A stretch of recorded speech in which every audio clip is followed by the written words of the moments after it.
It's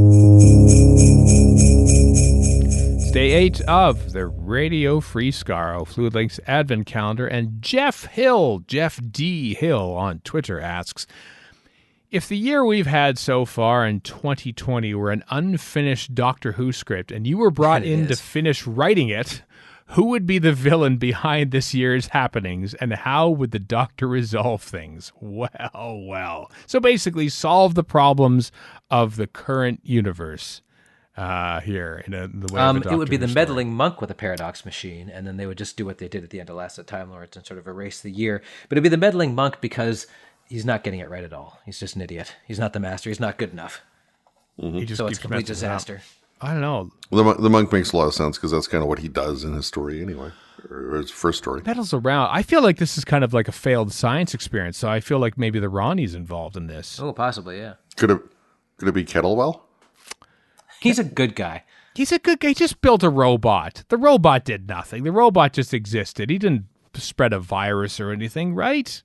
Don't blame the robot for that. Unless Well, a virus was spread on the robot. that's Although, true. although if there's a villain behind this, it could be the giant robot, because all this year has basically been a giant creature flailing around and destroying everything. So Or instead of the giant robot specifically, how about just Michael Kilgariff in general? Michael Kilgariff is the villain behind this. He was an He had, Ogron. he had a beard. He could stroke it.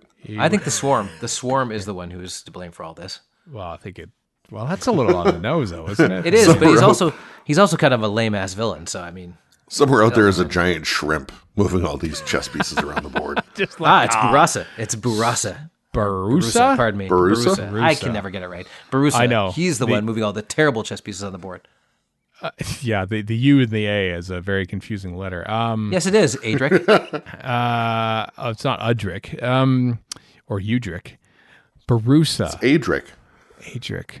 I feel like Actually, like how those about that as an answer? Adric is controlling it all because he actually survived and he's been like made immortal somehow in 65 million years. He's finally bored. No. Yeah, but he decided now to ruin everything?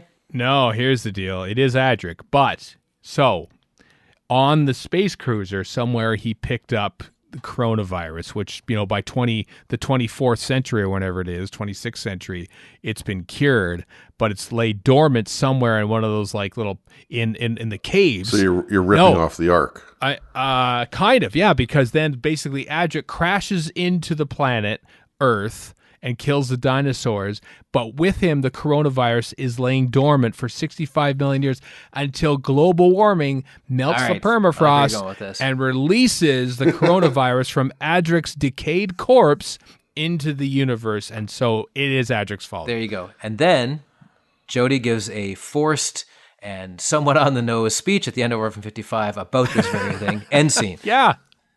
So it's a loop. We are stuck in a causal loop, basically. Adric creates the coronavirus to then catch himself in the 26th century to crash into Earth. So we're just constantly living in Adric's universe. We are all just passengers on this journey. Wow, that's even lamer than 2020's turned out to be.